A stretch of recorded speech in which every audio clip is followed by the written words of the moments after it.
Hello guys, आज हम जा रहे हैं। हमारे यहाँ पास में भागवत गीता चल रही है, तो गाइस चलते हैं वहाँ पे। देखो कैसे चलती है। मैं भी नहीं गया हूँ, आज पहली बार जा रहा हूँ। हमारी कॉलोनी में घर के पीछे ही चल रही है। अब वहाँ पे जा रहा हूँ, देखते हैं कैसी देती है। वैसे फर्स्ट टाइम ही सुनूंगा मैं, आप लोगों को दिखाऊंगा। वीडियो में बने रहिए।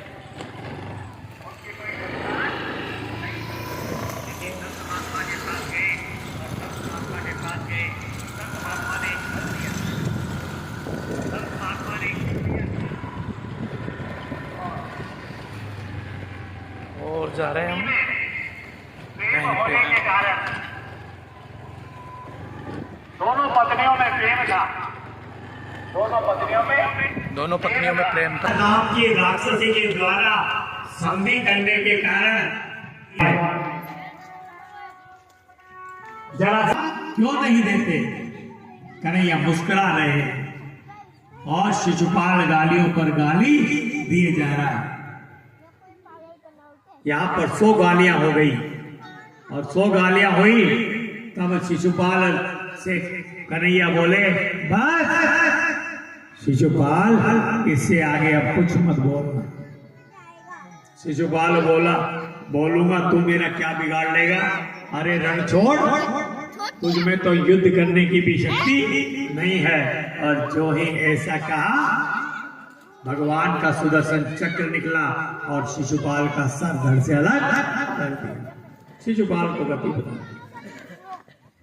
ऐसा क्यों था। भगवान 100 गालियां माफ की क्यों। शिशुपाल की भगवान ने 100 गालियां माफ की थी क्यों। कभी सुनी है आपने कथा, बताओ। हाँ, डरते हैं ना। लेकिन यदि पुष्ट प्रेत को भी कर लिया जाए तो वो भी भगवान के दर्शन करा देता है। आपने अभी रामायण नहीं सुनी, नहीं तो तुलसीदास जी जो थे ना, उन्होंने प्रेत को पुष्ट किया और प्रेत को पुष्ट करने के माध्यम से ही राम जी के दर्शन उनको हो गए। रामचरितमानस जब पढ़ते हो ना रामायण, उस रामायण में भूमिका जब बताई जाती है तब सारी बात बताई जाती है। इसलिए दुनिया में कोई किसी का बुरा नहीं करता, प्रेत भी बुरा नहीं करता, केवल पुष्ट करना चाहिए। और मान लो महाराज सांप के ऊपर पांव धरोगा तो सांप अपना आपको बचावा के लिए काटेगा, कोई काम काटेगा कि नहीं काटेगा। इसलिए गलत करोगे और सजा तो मिलेगी मिलेगी, नहीं तो सांप सीधा सीधा जा रहा, छेड़ो मत, अपने आप निकल जाए। ये जो शिशुपाल था ना महाराज, ये शिशुपाल कन्हैया की बुआ के लड़के थे। शिशुपाल कन्हैया की बुआ के लड़के थे। बुझाएं कम हो जाएगी, समझ लेना, वही इसको मारेगा, वही इसको मारेगा। और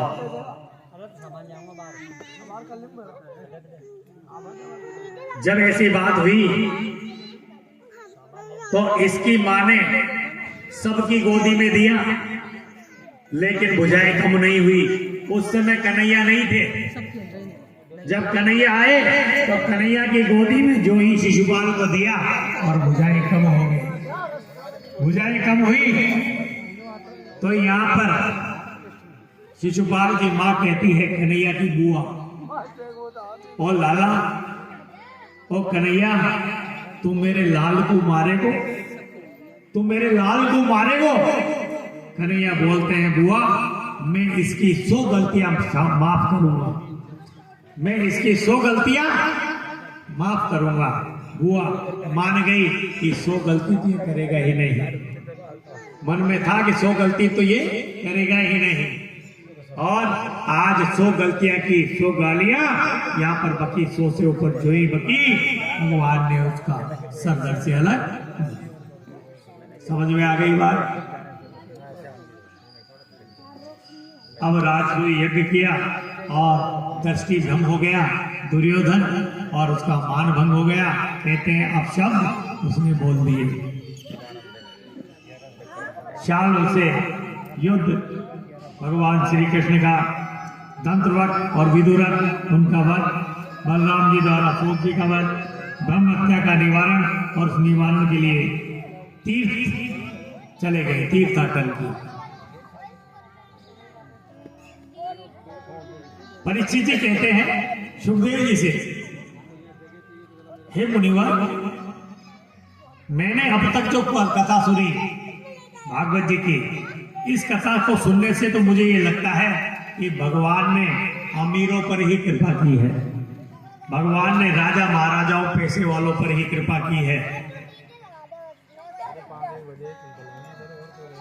क्या कोई ऐसा भी है, कोई दीन दुखी गरीब जिस पर भी भगवान ने कृपा की हो? यहाँ पर बोले हाँ, भगवान सब पर कृपा करने वाले हैं, भगवान सब पर कृपा करने वाले हैं। वो न तो अमीर देखते हैं न गरीब देखते हैं, वो तो जो भगवान का भक्त है भगवान उस पर अपनी कृपा बरसा देते हैं। उनके लिए अमीरी गरीबी वो नहीं देखते। उसके लिए तो क्या चाहिए? भाव चाहिए, श्रद्धा चाहिए और भाव चाहिए और विश्वास चाहिए।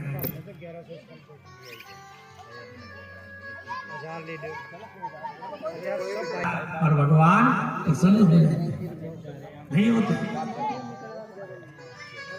कुछ नहीं चाहिए, भाव चाहिए।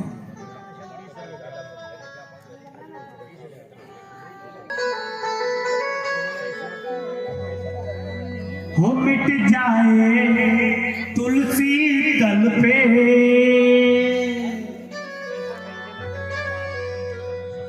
बन करके माझी काना पड़ा रहता है साहिल पे।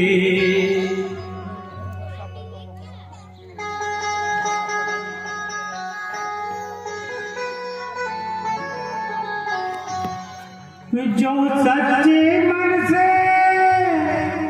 हो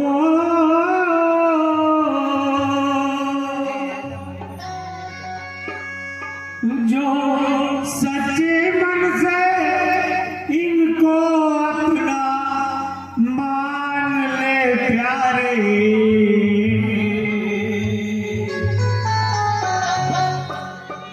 और श्रद्धा बिन श्याम मिले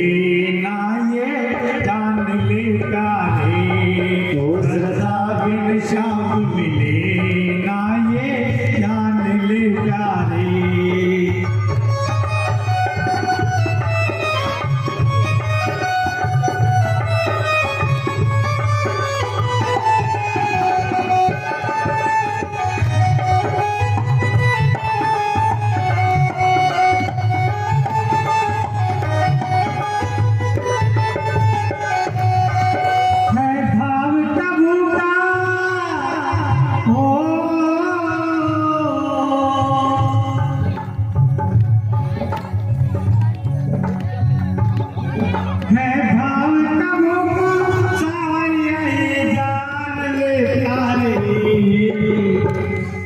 श्रद्धा बिन श्याम मिले ना ये जान ले प्यारे, ओ श्रद्धा बिन श्याम मिले ना ये जान ले प्यारे।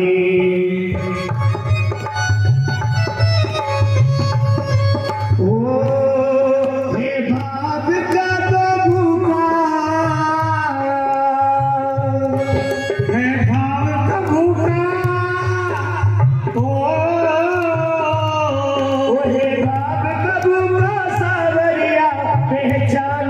प्यारे श्रद्धा बिन श्याम मिले ना ये जान ले प्यारे, श्रद्धा बिन श्याम मिले ना ये जान ले प्यारे, श्रद्धा बिन श्याम मिले ना ये जान ले प्यारे, श्रद्धा बिन श्याम मिले ना ये जान ले प्यारे। भगवान केवल भाव के भूखे हैं महाराज। सच्चा भाव होना चाहिए, सच्ची श्रद्धा होना चाहिए, सच्चा विश्वास होना चाहिए। भगवान कृपा करते ही करते हैं।